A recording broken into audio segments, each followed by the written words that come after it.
This video was sponsored by Enhance, Elbilmek, a better road planner, Kempower and bilkomponenter. Yo, what's up?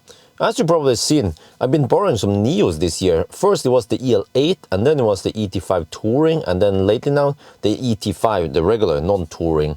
And at least, okay, the other, they had 100 kWh battery, but the ET5 Touring had a 75 kWh battery. So I was able to spend some extended time just trying to live with how it was to have that smaller battery. And I think actually, you know, it depends what kind of car it is and how your driving habits are, but the 75 pack could be a good deal for you instead of the 100 pack, which is more expensive. So I will start with a charging test now. See, the 75 pack has just one generation, whereas the 100 pack has two generations, the Gen 1 and then Gen 2. I've been talking about that. And the Gen 1 charger is actually so slow that it charges slower than the 75 pack in terms of kilowatt hour gain. You see that it starts getting, the 75 pack now starts actually going ahead of the first gen 100 pack, but then of course second gen is a lot faster, and this was done on ET5, whereas the EL8, for example, will charge even faster. The same battery, but for some reason the EL8 will charge at 230 kilowatts. But yeah, see now after charging for, if you look at the pink line or the pink square die, it's charging for about 8 minutes. The 75 pack has gained more kilowatt hour than the 100 pack. This is what you've seen in the past when I was stuck with the 100 pack at night, right? With the EL8, I remember I had to drive far at night. It was slow, you know. So you know, it depends, because especially if you have the ET5 Touring, they are smaller and more efficient. Maybe even the EL6, right? Or of course the ET7 if you had that one. Then you don't really need a 100 pack, but again, it depends what you're doing, right? Or how far you drive and so on. But I experienced when I had the 75 pack on the ET5 Touring, there was more than plenty enough range for day-to-day driving, and even for occasional long trips, as you guys see in this charging test. Depending on how lucky you are to get the Gen 1 or Gen 2 battery, then in case you need to charge, not swap, then the small battery actually performs better than the bigger battery. But then my experience here is that what are the chances of getting a Gen 1 versus Gen 2 battery? My impression after swapping a lot on the big pack is that, okay, I'm not sure, but maybe they are around 50-50, or sometimes I almost feel like there's actually less Gen 2 batteries than Gen 1. Could be because some taxi drivers and then actually some Nio owners, they camp on the Gen 2 battery. I also wonder, you know, where does the Gen 1 battery come from? Well, most likely they come from the Nio ES8, the first gen ES8, right? And then I'm not sure if the other cars that came after that, if they had Gen 1, like ET7, but most modern Nios that come out from the factory, they come with the Gen 2. So what could happen is that the Gen 2 batteries come with an ET5 Touring, for example, and then once it comes into circulation in Norway, the guy has a bus and he swaps it maybe, but then some ES8 owner is sitting on it. And as far as I know, the ES8, okay, I haven't tested it, but I don't think the ES8 can utilize the Gen 2 battery to the max. So it will actually, you will more or less get the Gen 1 battery charging curve, even if you have Gen 2 battery, right, in the ES8. But with other cars, like ET5 or EL6, then you get faster charging. So, yeah, so that is a slight bummer. What it basically means is that it could be something like that you have 65% chance to get a Gen 1 battery, and then roughly 1/3 chance only to get a Gen 2 battery in case you have to get stuck somewhere where you can't swap for a long time. Like what actually did happen to me during that Berlin trip or some other trips, right? So in that case, if we kind of try to look at the average like charging power, right, Gen 1 versus 2 combined, then the 75 pack actually performs really well. But of course, you see now that eventually, when the state of charge goes high enough, then yeah, the Gen 1, because or the 100 pack, even though it's Gen 1, because it's a bigger pack, then you get then more kilowatt-hour in. But I mean, now we're talking about charging to 80-90%. If you're rushing it, you could charge to around 60-70%, and then the smaller Gen 1 battery will actually be faster. It's just that you have to charge maybe a little bit more often. So yeah, I'm not sure how long we want to sit and watch this, but you just want to show you that yeah, I did charge the 75 pack to 100%. Normally I stop the other ones at 90%, but just to show you how fast the the 75 pack chargers. And I believe that the 75 pack they are all Gen 2 batteries. They are no Gen 1. They came out a little bit later. The 100 pack was the older ones.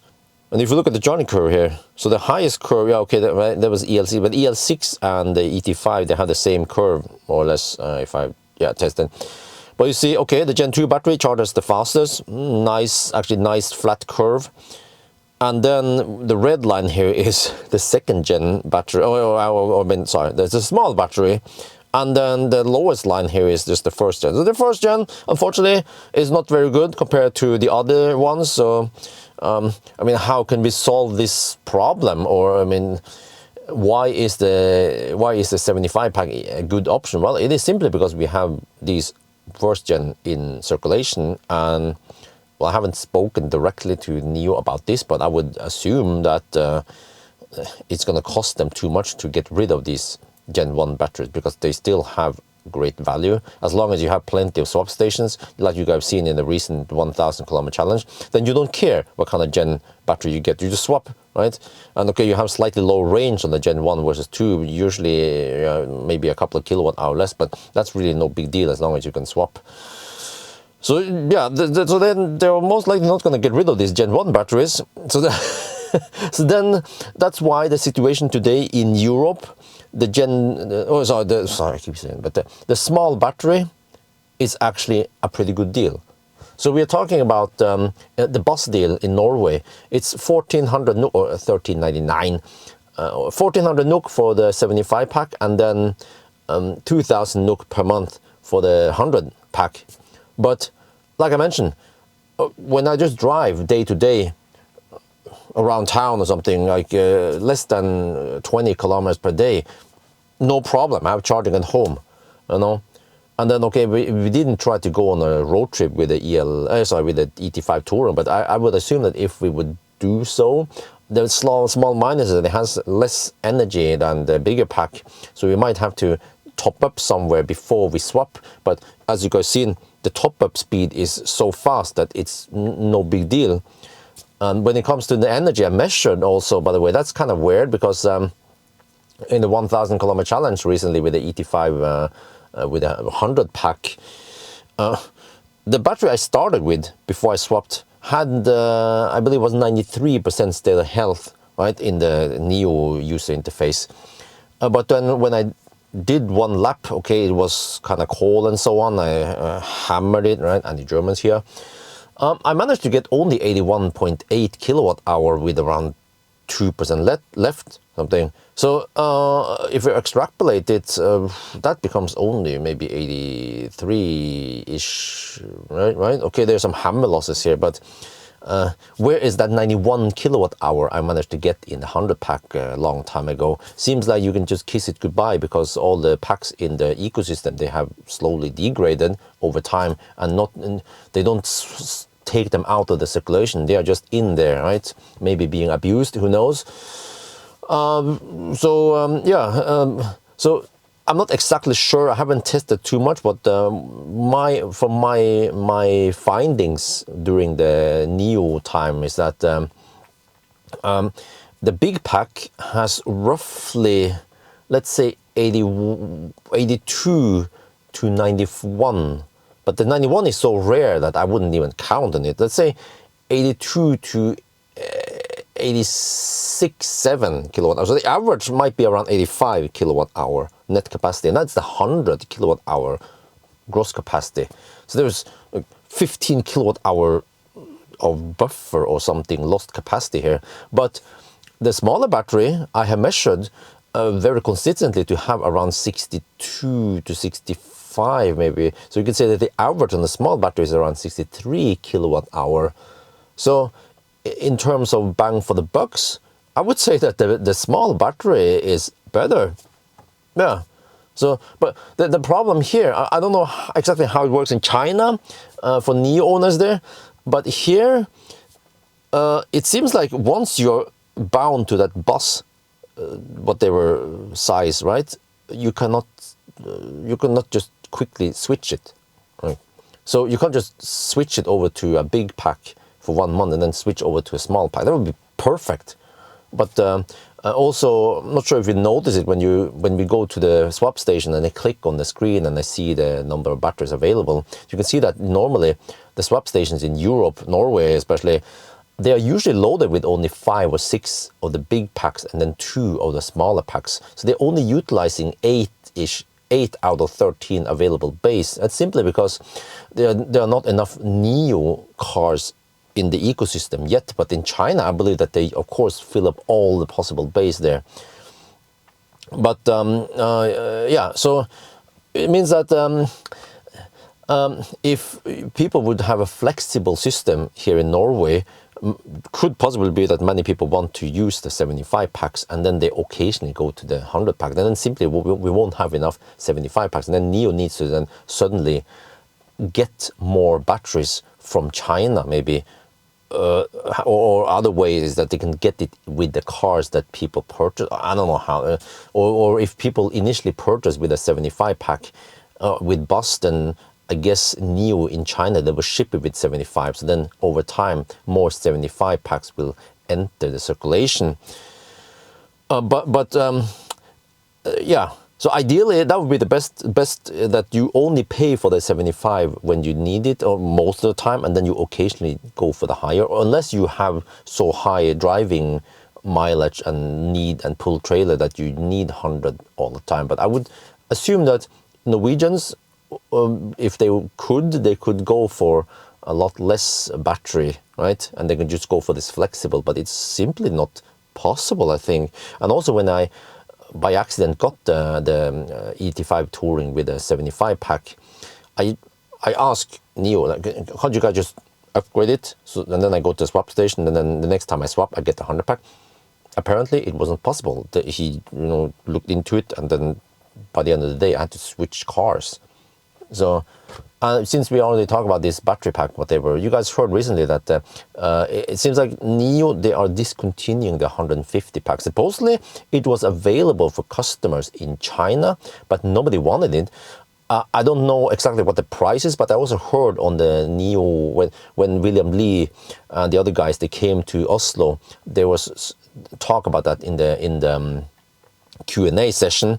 And turns out that in China, they have so many swap stations that people don't care about 150 pack. And I totally understand why.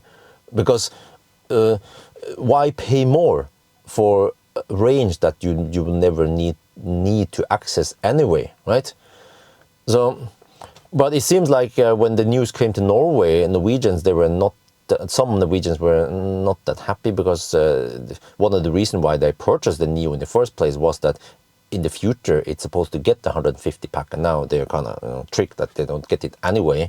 And at least it seems like Norwegians just want all-wheel drive and the biggest battery in that configuration, whatever model it is.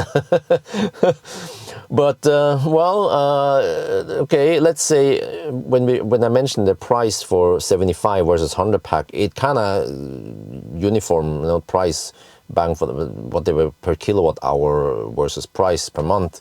But are you willing to pay, let's say, 4,000 or 5,000 NOK per month for bus if you get the 150 pack, right? I'm not sure if people are willing to do that. But what if you can go for some flexible system where you pay, I don't know, whatever, or actually the monthly goes a bit up and down based on what you actually use, right? Then what's gonna, yeah, so then people might end up going for the 75 pack because they actually perform pretty well, as I've shown you guys here.